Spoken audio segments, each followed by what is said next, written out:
মধ্যপ্রাচ্যের আকাশ জুড়ে এখন কেবল বিধ্বংসী ড্রোন আর ব্যালিস্টিক মিসাইল।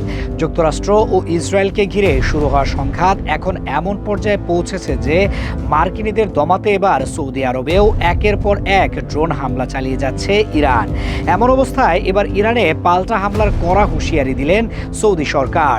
সৌদির উপর যদি ইরান আক্রমণ চালিয়ে যায় তবে আর তা মুখ বুজে সহ্য করা হবে না, পাল্টা আঘাত করা হবে তেহরানেও। তাদের এই বেপরোয়া হামলা বন্ধ না হলে পরিস্থিতি বড় যুদ্ধের দিকেও গড়াতে পারে।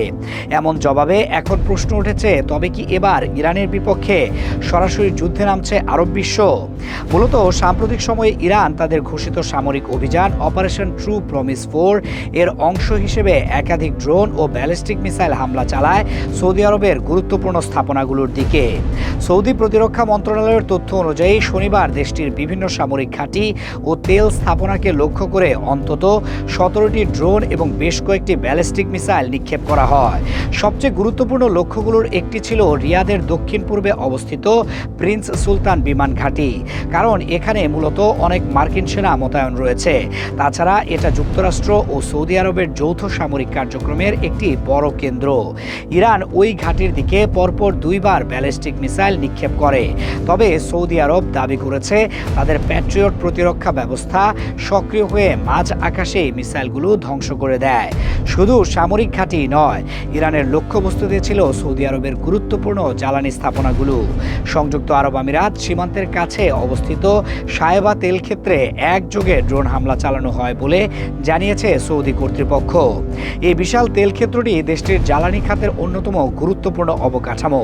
যদিও সৌদি সেনাবাহিনী দাবি করেছে হামলায় ব্যবহৃত ড্রোনগুলো ধ্বংস করা সম্ভব হয়েছে এবং বড় ধরনের ক্ষয়ক্ষতি এড়ানো গেছে। তাছাড়া এর পাশাপাশি সৌদি আরবের একটি বড় তেল শোধনাগারেও ড্রোন হামলার খবর পাওয়া গেছে। যদিও ক্ষয়ক্ষতির সঠিক পরিমাণ এখনও স্পষ্ট নয়, তবে বিশ্লেষকদের মতে এমন হামলা অব্যাহত থাকলে বিশ্ববাজারে তেলের সরবরাহে বড় ধরনের অস্থিরতা তৈরি হতে পারে।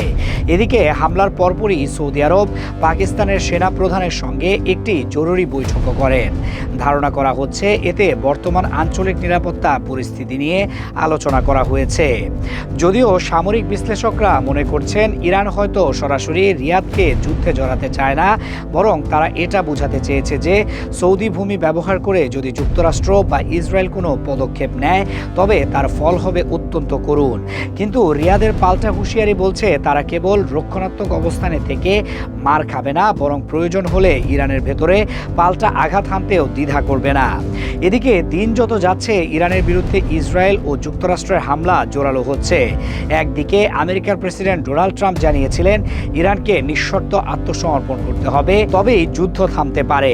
অন্যদিকে প্রতিবেশী দেশগুলোর কাছে ক্ষমা চাইলেও মার্কিন বাহিনীর সামনে মাথা নত না করার বার্তা দিয়েছে ইরান। ট্রাম্পের বক্তব্যের জবাবে পেজেশকিয়ান জানিয়েছেন ইরানের নিঃশর্ত আত্মসমর্পণের স্বপ্ন নিয়েই মরতে হবে মার্কিন প্রেসিডেন্টকে।